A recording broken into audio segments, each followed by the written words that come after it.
Many men are petrified by women. They won't approach them at all. They have no idea how to talk to them. They're just petrified into immobility. And that's way more common than you think. And so that breeds resentment like you wouldn't believe.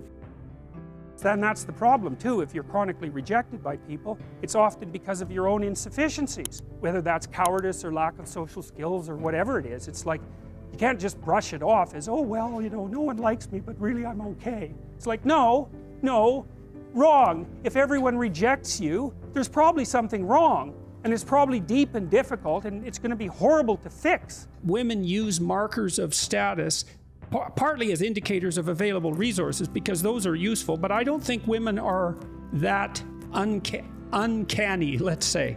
It's too simple. I think they use the presence of resources as a proxy for the personality and cognitive traits, let's say, including physical health, that would enable a man, even stripped of his current set of resources, to be highly likely to acquire them in the future. What messages do women at the peak of their fertility want to broadcast to the community, to the men and to the women for that matter? And it might be, I'm a caring person. Well, yes. Why? Why would you broadcast that? That specifically, because we're looking at all sorts of potential values you could broadcast, right? The luxury values that are selected appear to be ones that are putatively associated with compassion. The insistence that the highest moral virtue for a modern man is harmlessness, which is absurd. Women don't even like harmless men, they hate them. What women want are dangerous men who are civilized. And they want to help civilize them. The other thing you might want to think about too, if you're choosing a partner, is try not to choose someone who's too distant from you on the temperamental variables, because you're going to have a hard time bridging the gap. You know, it's hard for an introverted person and an extroverted person to coexist. And it's really hard for an orderly person and a disorderly person to coexist, because they will drive each other nuts. Why don't you pick up? Why are you so obsessed by it? That's the basic argument. But interestingly enough, what you do in a relationship that works is that you actually, I think that what you see, it's a rough approximation, when you project the ideal and fall in love with it, you see what could be. It could be that, but it's going to take you a hell of a lot of work, because like, you got no shortage of flaws and the other person has no shortage of flaws, and so you're bringing your flaws together, and that's going to produce a lot of friction, and you're going to have to engage in a lot of dialogue before you approach that level of perfection again. But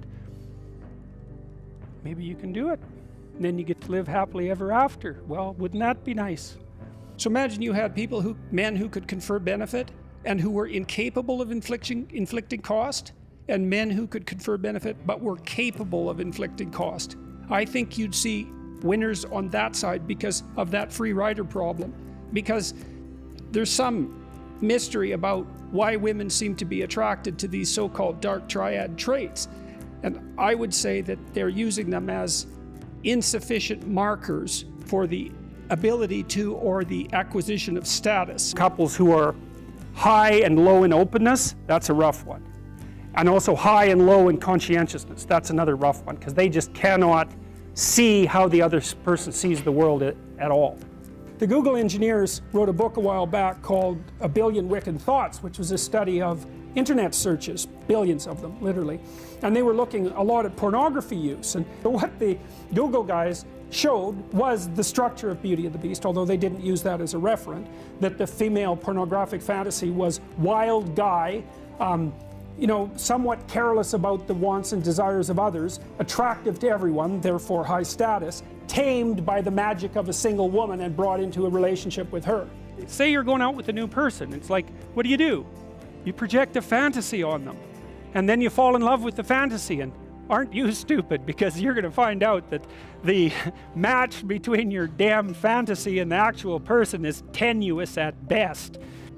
Projection of either the anima or the animus. You know, the anima is what a man projects onto a woman he finds desirable. It's like, oh, she's the perfect woman. It's like, well, how do you know that? You've like seen her for 4 seconds, you know, but it grips you. And so, you know, that's Mother Nature for men too, because from the sexual selection point of view, if they're not selected as a mate, nature has taken them out of the game, right? And so, you know, people don't really like that. They're not that happy with that. And so, but getting all whiny about it and then getting violent is like, that's just not really very helpful, although it's very common. Women know what they have to do. Men have to figure out what they have to do. And if they have nothing worth living for, then they stay Peter Pan. And why the hell not? Because the alternative to valued responsibility is impulsive, low-class pleasure.